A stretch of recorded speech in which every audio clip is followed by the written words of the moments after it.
Welcome to TheKillFile, your favorite true crime podcast. I'm your host, Brittany Spears. Each week, we will explore the dark corners of true crime, unsolved mysteries, and murder.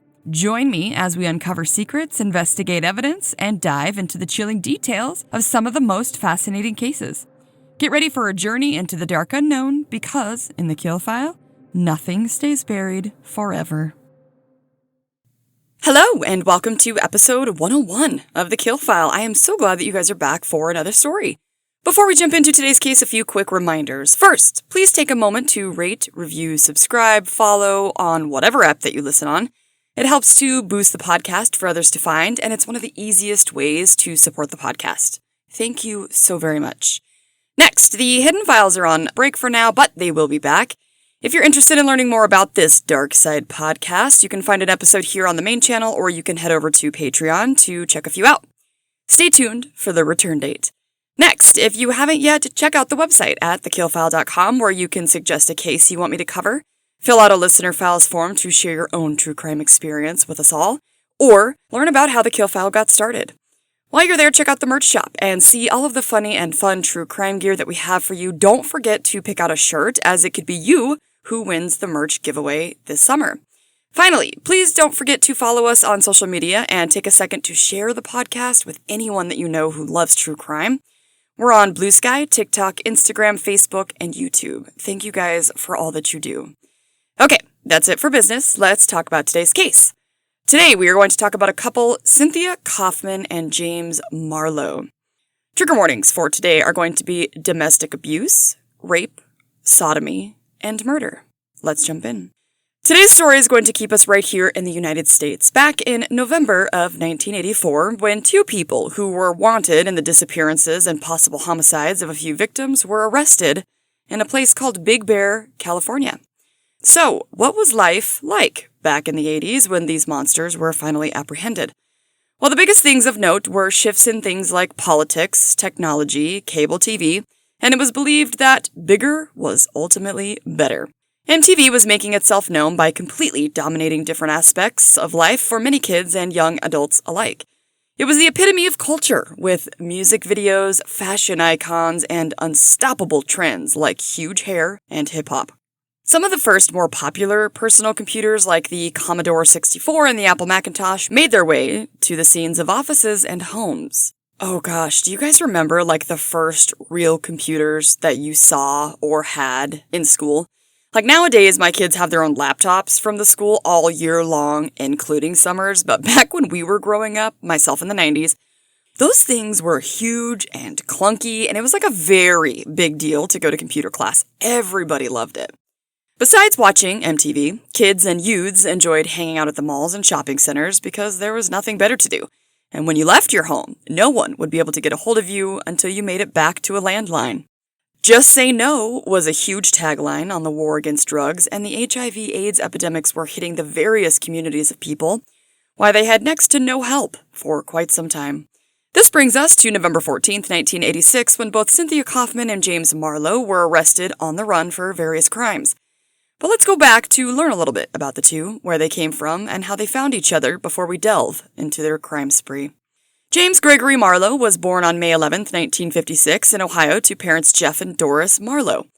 A few resources that I used for today's research is, one, a book written by a Mr. Don Lasseter called Property of Folsom Wolf. That seems to be an in-depth overview of the two individuals, the crimes, and the victims as well, which I would encourage you to read if you're interested in this case. I can never really read an entire book for a case, I just don't have enough time, but I read background information and I try to gain some insight into who these people are, and it seems like Lasseter's books are very well written. Also, the reason that I brought him up is he was also interviewed on an episode of a show that I watched called Wicked Attraction, where they covered the two victims from the case, their stories, and also the people behind the crimes. So when it came to James Marlow, the author of the book, Lasseter, would later interview him about his childhood, etc., and Lasseter would comment on the show that Marlow's mother was a very pretty, immoral hillbilly, which just shocked the shit out of me that he would say that on the show. It seems that Doris and Jeff stayed married for about 2 years, and then Doris ended up moving back to Kentucky with James. A forensic psychologist on the episode, a Dr. Chris Mohandi, would speak to the fact that James's childhood growing up was less than desirable with drugs in the home, including his mother using often. He was also abused and neglected throughout his childhood. Marlow's mother was seemingly an addict who, in order to pay for her addiction, would use sex work for quick cash, and it was reported that she would sometimes use and perform her sexual acts with clients in front of the young boy, which I can only imagine what that alone would do to a person. His mother would also teach him to do less than lawful things when she would have parties at her house. I guess she would put her son to bed in the same room where all of the guests had left their coats, and while James was alone in the room, he was taught to go through the guests' things and steal anything he was able to. James's mother would remarry a man named Donald, who just happened to be a man of God, allegedly a preacher, and the two would go on to have a daughter together, Coral. Now, according to the book, James' stepfather, Donald, was very kind to his own daughter, but not so great with James, physically punishing him for his mistakes while treating his daughter like a princess, basically.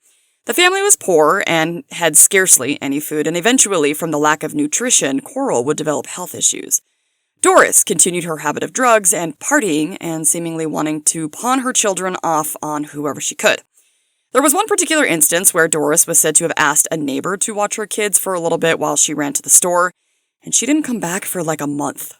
Sources would state that there came a time where Doris had moved back in with her mother with her two kids, but that they weren't surviving well, so she sent James to live with his father since she felt that he needed to help out as well, and since Jeff was remarried with 2 more children already and one on the way. When James's father went to pick up his son, his wife Anita was at the same time giving birth to the couple's daughter. And when they got to town, both James and his father went to meet James's new baby half-sister. James at the time was just 6 years old. James was sickly with rotted out teeth, and he was clearly neglected. I believe it said that Anita was shocked. He was lucky to have the stepmother that he did because Anita took him in, got him some medical care, dental work, and new clothes to help her stepson. I guess she was just heartbroken when he came to them in this condition. However, the newer family would not be all that it seemed. I guess Jeff was a big drinker, and the drunker he was, the worse the punishments for the children's mistakes. One day, while James was at school, his mother Doris showed up to allegedly take her son to an appointment, but instead, she drove him straight back to Kentucky. Just the most selfish thing in the world. Like, if your child is healthy, finally, and is taken care of, even if it is by a step-parent, who fucking cares? It's what's best for your kid. I guess Doris was basically jealous that her son was flourishing, so she snatched him back. Like, get the fuck over yourself. Eventually, Doris would take her kids, her mother, and her brother's family, and they all together headed to California. Now, one thing to know about Doris is that not only was she a druggie, unstable, and clearly unfit to raise her children, but she was also sexually abusive towards James. Yep. I guess there was a time where James saw his mother shooting up what I believe was heroin, and he asked her what she was doing. Well, instead of explaining, like a decent human being, that she was an addict and that he should never try drugs, etc., instead, she said she would show him, and she actually shot her son up with drugs.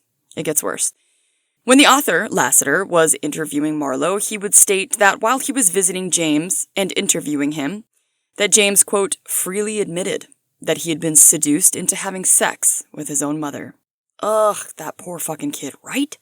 Who fucking does that? James would later say that he had no idea that that wasn't love and that it was wrong or weird or whatever because, of course, when your parent does that, especially your own fucking mother, how would you even know that that was not all right? Eventually, as a young teenager, James would be sent back to live with Jeff and Anita, and the second time was much like the first. Jeff would get drunk and punish, aka beat his son with anything that he could get his hands on, like a twig or a belt. Later on, it would come to the surface that Jeff had also sexually abused and allegedly raped his daughters as well. Like, the abuse was just rife everywhere in these poor kids' life, especially James, which could help explain, not excuse, but explain why he would have so many issues growing up. Dr. Mohandy, the forensic psychologist, would explain that this kind of trauma, talking about the fact that James would have sex with his mother, is a form of trauma bonding. While it's traumatic for James and maybe his mother, who fucking knows, it still bonds the pair in a way that is deeply rooted. Most of us have probably either heard or experienced this kind of trauma bond at some point, probably. Like, I feel like this happens a lot in the military, When people fight or go through unspeakable things side by side, it bonds you forever, right?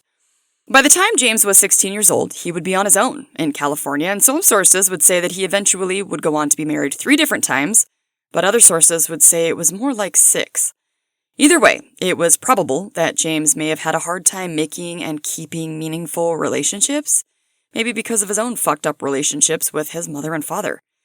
During his first marriage, James's mother would unexpectedly pass, as she was living in a trailer and it was said to burn down.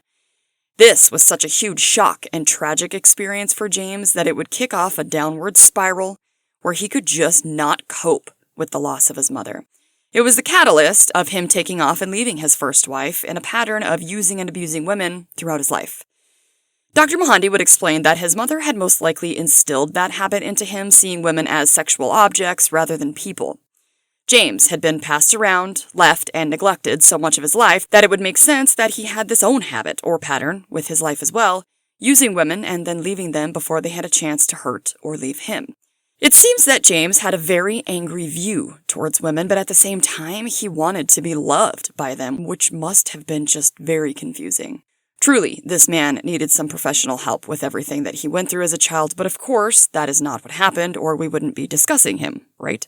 James would start to commit various crimes like armed robbery and breaking and entering. One source would state that he even escaped jail in Kentucky, which he was later charged with as well. James was also using drugs, which is probably no surprise, and landed himself in various prisons, eventually with his behavior being so bad that he ended up in Folsom Prison. Now, many of us have heard of the famous prison through stories or songs, but I did read that during the 70s and 80s, Folsom Prison had its peak violent streak because of the various racial gangs going after each other. Folsom was no joke, and a very dangerous place to be a prisoner regardless of who you were.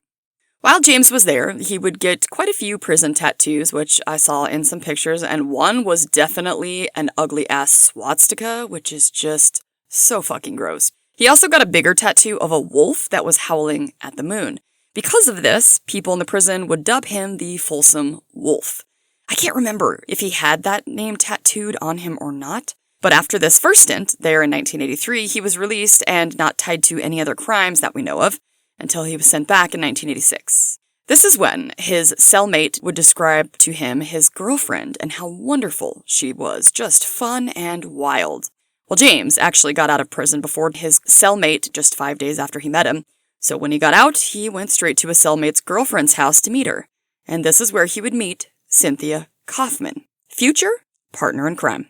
Cynthia Coffman was born Cynthia Lynn Haskin on January 19, 1962 in St. Louis, Missouri, to mother Sally Haskin, and right off the bat, she would sadly have some issues.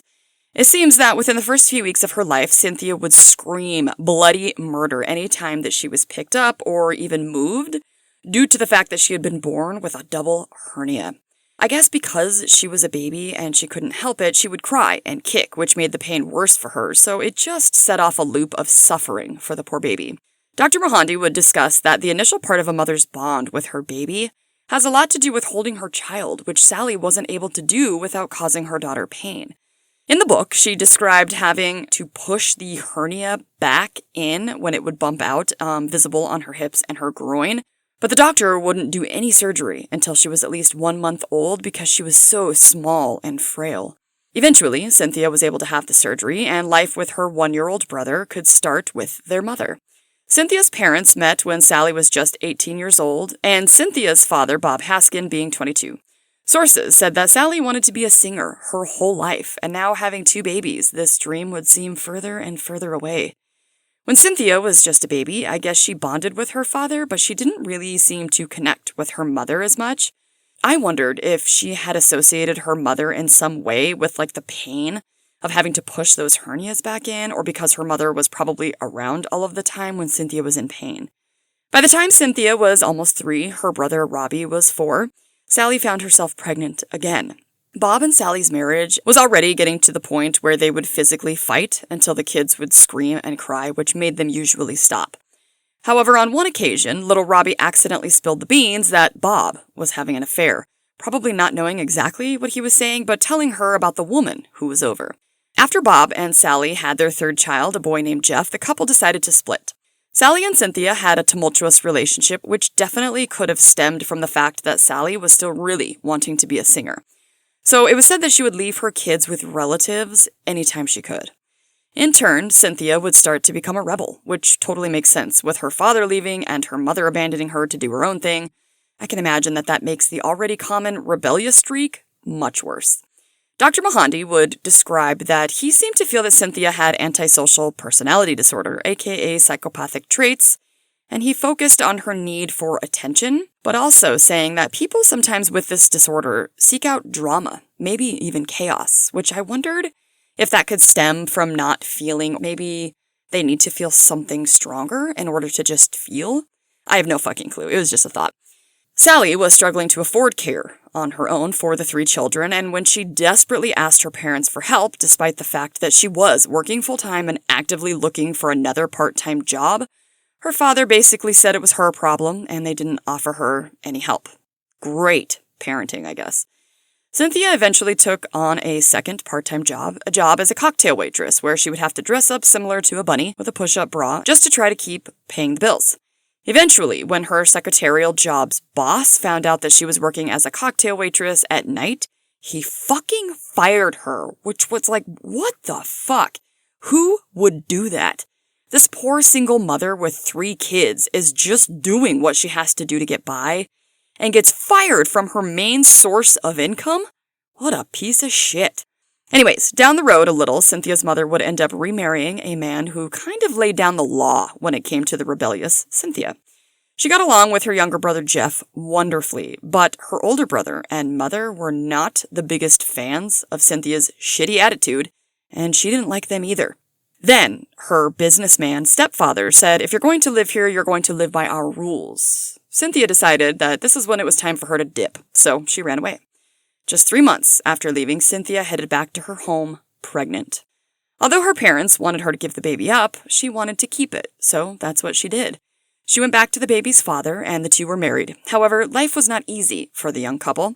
Cynthia would find a job at a local factory, but within 2 years of her new role of wife and mother, she would up and leave them both, husband and son, and headed to Arizona. Eventually, Cynthia would find a job as a waitress, and this is where she would meet her typical type of guy she liked, the bad boy. A guy named Doug or Sam, depending on the source you're reading. This man is the one that ended up in prison for robbery and for not paying child support, where he ended up in the same cell as, you guessed it, James Marlowe. When James showed up that fateful day seeking who he thought might be his perfect woman, Cynthia probably had just no idea of how bad of a boy she was about to engage with. Marlowe was known to be less than nice to his former girlfriends and wives, with domestic abuse at its finest, having on at least one occasion slicing the arm of one of the women he was with a knife. Marlowe was the jealous type, most likely rooted in deep-seated insecurities that maybe he was never enough, as he may have felt from his parents. That's just my conjecture, though. The day Marlowe knocked on Cynthia's door, she was immediately attracted to this man standing in front of her when he let her know that he was locked up with her boyfriend and promised him that he would go and find out if she was doing okay. That's when Cindy, as she liked to be called, needed help with some car trouble that Marlowe offered to help with, and the 2 decided to go and grab some weed from his house, and they smoked in the car together.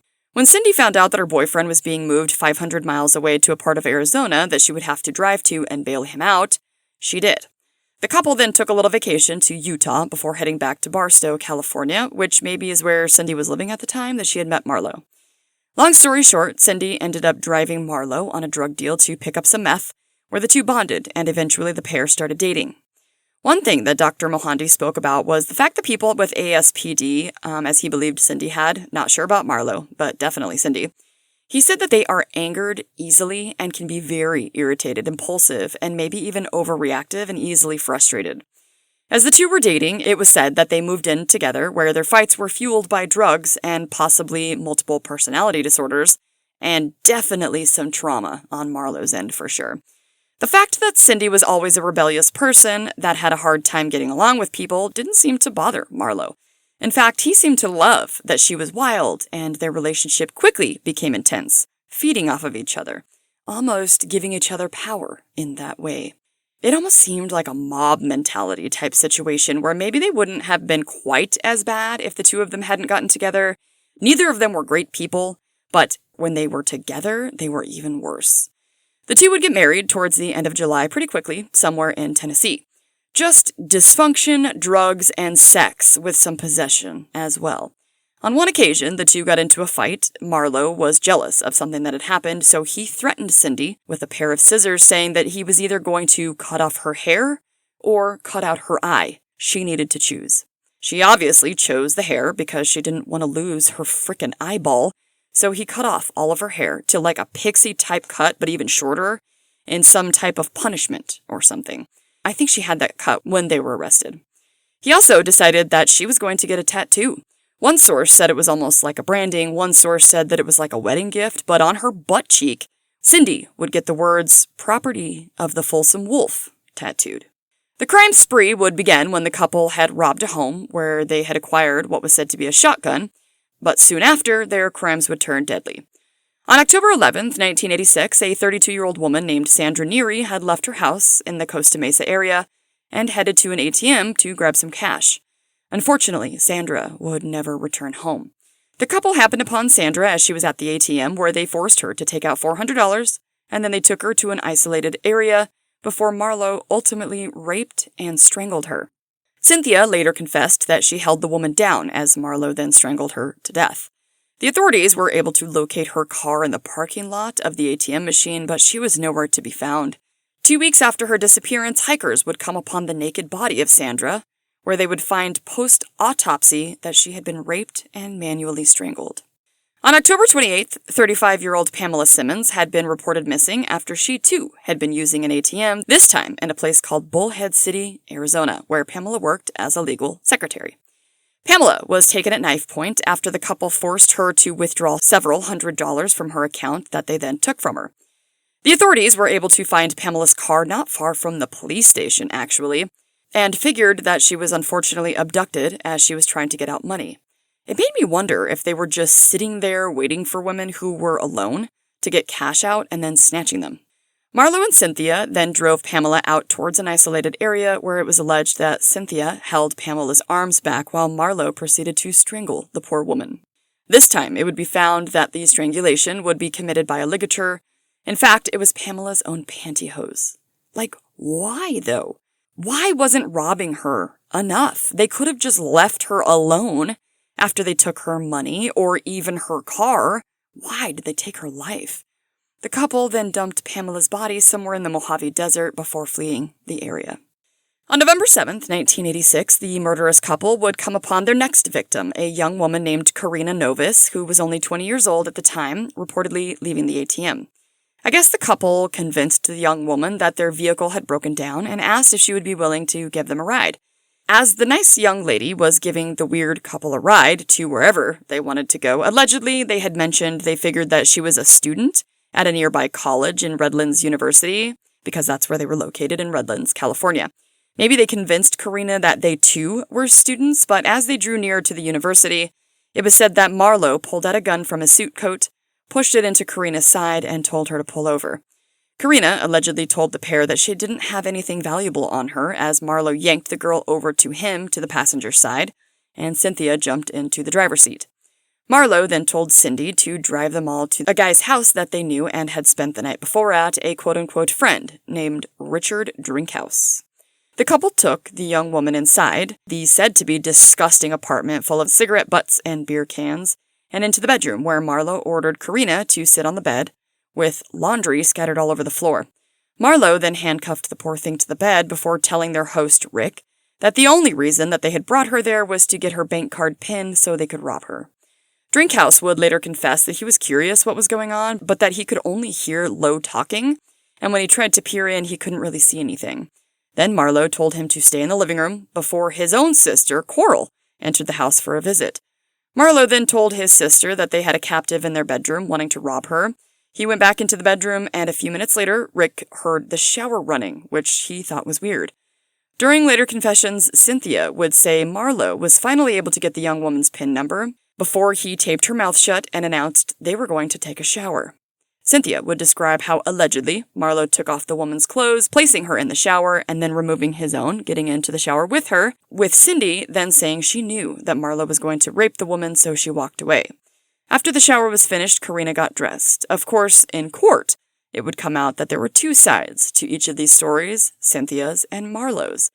Cynthia's side was often pointing to the fact that she was under duress, that Marlow was abusive, and that she only did what he asked because she was afraid. However, Marlow's side was that he claimed Cynthia to be an active participant who also tried to sexually assault the victims. His side would claim that Cynthia got into the shower with Karina first and then invited Marlow in with them. He said sometimes he had trouble staying erect, so when Cynthia asked him to rape Karina, he would claim that he was having a hard time. So, to get it started, Cynthia performed oral sex on him, and then claimed that that was it. Then they all got out. However, we would later learn that neither of these stories are true or correct or the full version of what actually happened in the shower that day.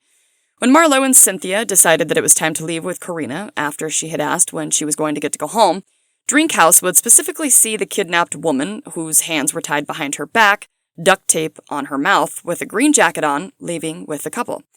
Now Drinkhouse would later claim that he never even wanted Marlow there and wanted nothing to do with any of it. However, Marlow's version was that Drinkhouse tried to extort money from the couple because they had brought their captive to his home, and he allegedly told Marlow that if he did let the girl go free, that she would immediately send the cops to his house. Drinkhouse never said that the conversation happened. As the group got into the car, Marlow pushed Karina into the back behind the seats where she wouldn't be seen, and they also put blankets over her. Cindy drove the trio to a rural land where they would happen upon a vineyard onto a dirt road. This is when Marlow allegedly told Cindy to buy some drugs while he raped the poor girl again. Eventually, Karina was strangled to death with a ligature and buried in a shallow grave. As Marlow and Cindy headed to the gas station to use Karina's ATM card to take the money out, they realized that their victim was smart and had lied to them about her PIN number. They tore apart the car looking for anything that had the number on it, as the pair of killers were pissed and thought that they would get nothing for their troubles. They never found any banking information. However, they did figure out where Karina lived, so instead they went to the victim's house and ransacked it looking for the PIN number, which they did actually find on some bank information. They also took anything they thought they could pawn or sell, like an answering machine and a typewriter. After checking the bank account, they realized Karina only had less than $20 in her account and no savings, which meant they literally got nothing. And her life was taken for absolutely no damn reason. Not that there was a good one in the first place. As the authorities learned about Karina missing, because her boss had called her in as a missing person, they had no leads, no suspects, and they didn't know where her car was. Karina was described as a hardworking young woman with no enemies, who had moved to California to work 2 jobs while putting herself through school. Eventually, the cops would receive a phone call about the missing woman on the news, when a manager of a convenience store located about an hour south of Redlands in Laguna Beach had found Karina's ID and a few other items of interest near his back dumpster. Yeah, I guess Marlow put Karina's ID and other stuff into a bag and tried to throw it into the dumpster, but basically he either missed or it fell out because it was on the ground, and that's how the manager found it. Had it not fallen out, they may have never figured out what was going on. Inside of the bag, they found Karina's ID, along with a card that had James Gregory Marlow's name on it. It was like a discharge card for a correctional facility. They also found Karina's personal checks with what authorities believed to be were practice signatures on them, like one of the killers were trying to match her signatures to use the checks, most likely. They also found an ID for Cynthia Coffman inside as well. What fucking dumbasses, though. Like, why would you put your own information into a bag with a missing woman's ID? How dumb do you have to be? So now the authorities knew that Marlow, having the record that he did, was most likely involved in the kidnapping of Karina. But at the time, they didn't know who Cindy was, so at first they thought she might have been a possible second victim. After bringing in Marlow's sister asking questions, they learned about Richard Drinkhouse and that his sister had seen the young woman they were holding hostage but didn't know anything more because she didn't stay very long. This is when they learned that Cindy was not a victim but was rather Marlow's wife and maybe an accomplice. Marlow's sister would tell anything that she could, including the fact that her brother was known to tie people up, who he wanted to teach a lesson, and then drive them out to isolated places and would just leave them there. The authorities had the thought that this could be what happened to Karina, so they were desperate to find her, thinking that it had now been 4 days, and if she was tied up somewhere, she may not last long without food or water. Drinkhouse would tell his side of the story about the shower running and how the couple then took the victim and he hadn't seen them since. Down in Huntington Beach, just 5 days after Karina had vanished, a 29-year-old woman named Lynn Maurice was working her job at a local dry cleaner. As an oddly behaving couple who a witness had seen just before they entered the dry cleaners, describing them as acting strangely, they had come into the dry cleaners handing Linnell a jacket for dry cleaning purposes, Linnell having no idea what was about to happen. Marlow would pull out a gun, asking Linnell to put any money from the register in it and forcing Linnell into the back, telling Cindy to lock the door and close up the shop. I guess Marlow and Cindy had kind of hung around in front of the dry cleaners until it was near closing time. As the couple had the $200 from the register, Marlow then handcuffed Linnell and taped her mouth shut, telling Cindy to find some clothes for them to each change into. Linnell had plans that night to meet up with her boyfriend, I believe sources said at a pizza shop, after work, but when she never showed up, her boyfriend went to her work to look for her. Finding the store empty with her car still in the parking lot and her books still laid open on the front desk, it looked like she never really had closed up the shop. I can imagine that her boyfriend had a bad feeling knowing that something had happened to his girlfriend, or in the least, that something was very wrong. As the media had announced to be on the lookout for Karina's white car, Marlow and Cindy caught wind of this. As they were headed up towards Big Bear, they were a little worried about being seen in the car, so they deserted it up in the mountains. But not before using Linnell's bank card to withdraw some cash that sources said was like $80. They headed to a local lodge in Big Bear trying to use Linnell's credit card to pay for the room. I guess the card was rejected somehow, but that the person at the lodge gave the young couple the benefit of the doubt and gave them the room anyways. I don't know why the person let them have the room. Was it like a debit card and they convinced the person that the money was in there and it was just a glitch, or pretending that they would have the money in there the next day when they got paid, or what? But I was surprised that they were allowed to have the room. Later on, during Cindy's confessions, she would state that they had gotten some food and went into the room, putting Linnell, who had still been handcuffed, onto the bed. Linnell was described as obviously terrified, and although Cindy tried to give her something to eat, she was not hungry, but she did drink a little soda. The next morning, the hotel cleaning lady would find in the bathtub a deceased young woman who was bound and clearly strangled. The authorities would later say that had she not been strangled, she would have drowned, being pushed into the bathtub the way that she had been. I can't imagine what that must have been like for the hotel cleaner. Finding a woman like that in the bathtub as you think you're just going in there to clean the bathroom like you do any other room at any other time, probably having seen some weird stuff before, but nothing like this. And then I wonder if she continued to do the same work. Did she worry, every single time she walked into the bathroom, that she would find somebody inside deceased? And poor Linnell, just so awful and so unnecessary. Cindy would later confess to her own side of the story, which included the fact that Marlow started to make strips of fabric out of a towel or something, telling her that he was going to show her how to strangle Linnell. Cindy would say that Marlow tied the woman up and showed Cindy how to put the fabric around Linnell's neck to use as a ligature. Cindy would say that the victim was laying face down as she pulled, but was ultimately unable to finish the murder, so Marlow helped her pull, but again, it didn't work. And this was when Marlow was starting to get pissed that Cindy couldn't do it on her own, so he took over and told her to move out of the way. Cindy then said she watched TV as Marlow finished killing the girl and then told her to start the bathtub. Cindy said she filled the tub and they left Linnell with her legs over the toilet and her head submerged in the water. As the pair were gathering their things to leave, Cindy would say that Marlow went back into the bathroom and then proceeded to pee on their victim. Cindy would also say that Marlow had used a towel to wipe down any fingerprints and picked up anything that they thought they had left as evidence, including one of Cynthia's fingernails. An autopsy would later confirm that this could not have been the entire story, as the victim, Linnell, would be seen to have 2 black eyes, bruises up and down her back and all over her face and head. It was very clear that she had suffered, having been beaten and raped before she ultimately died. Evidence that was collected from the room included bloody sheets and blood found in the bathroom, as well as a piece of jewelry missing. Turns out that each of the victims had at least one piece of jewelry missing, usually an earring, which led the authorities to believe that whoever had killed these women were taking a memento as a trophy. At the time Linnell was found, Karina had still not been found, and the authorities were still holding out hope that she could be found alive, so they were really scrambling trying to find the couple and wanting to keep them from hurting anyone else.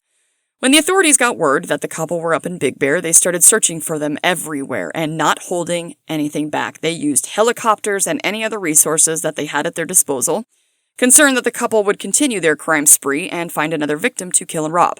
They found Karina's car abandoned not far from the area, which led them to believe that the couple was on foot if they hadn't found another vehicle yet, meaning they were still most likely in the area.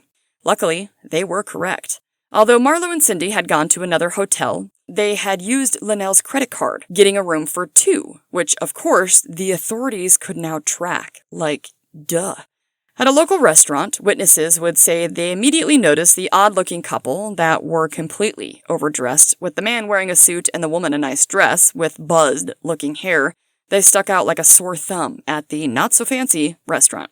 The authorities would catch a break, as it wouldn't take them long to find the couple. One officer spotted them on the street corner, both in swimsuits, and Marlow was wearing cowboy boots.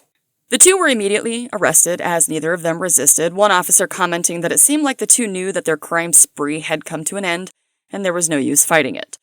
After they were both arrested, it was said in sources that Cindy kept asking officers over and over if she could have her purse, to which, of course, they said no. After inspection of the contents of her purse, they would find Linnell's ID, and several mismatched earrings, along with a handgun. She was holding just a treasure trove of evidence.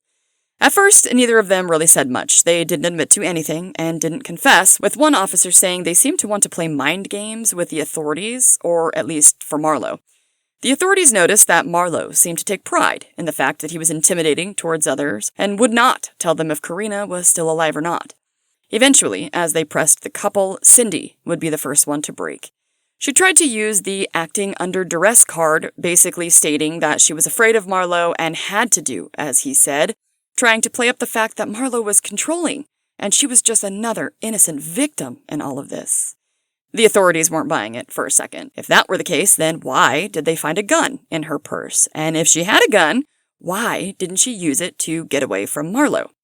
Eventually, Cindy started to confess with everything they had done. Well, her version, of course, but as we already know, there was another side to the story, which was Marlow's.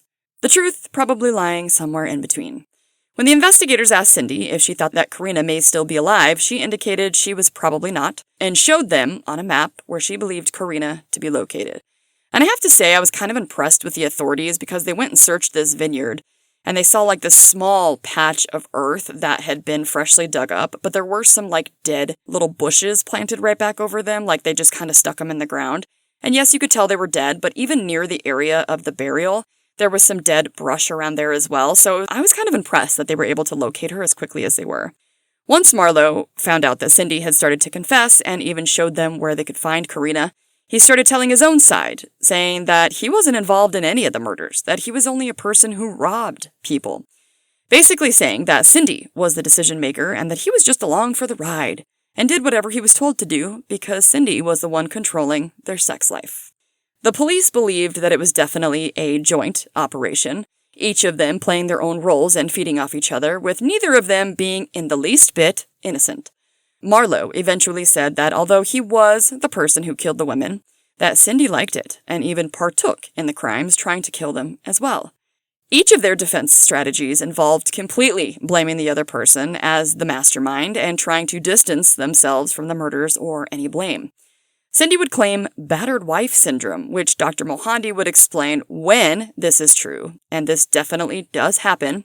I mean, we doubt that this was the story in Cindy's case, but in an instance where this does happen, the person who is battering their spouse has complete and total control over the person and will absolutely dominate their actions. Witnesses would testify that on occasions during drugs or other circumstances, Marlow did beat Cindy and abuse her. However, people that knew Cindy said that she was a controlling person herself, not someone that was used to being controlled. So while we do need to address the fact that this relationship was rife with domestic abuse, authorities do not believe that this is the leading factor for Cindy's behavior, especially if Dr. Mohanty's thought of the antisocial personality disorder to be accurate. We know that people with this do not feel empathy towards others, sometimes at all. Regardless of what led the couple to commit their crimes and acts of murder, the jury was not buying their excuses as they were both found guilty of multiple counts of first-degree murder, kidnapping, robbery, sodomy, rape, fraud, and other charges related to the crime spree. On August 31st, 1989, both Cynthia Coffman and James Marlow were sentenced to death by way of gas chamber. Cynthia being the first woman in the state of California sentenced to the death penalty, where they both remain to this day, as California is said to still technically have the death penalty, but they do not enforce it, as no one has been executed since 2006. I thought that they had abolished it altogether. However, after some research, it looks like when Governor Newsom signed the executive order, it was just halting them with a moratorium, but they can still hand down the death penalty sentence for special circumstances. They also no longer have a death row, per se. They are not segregated from the rest of the prison populations any longer.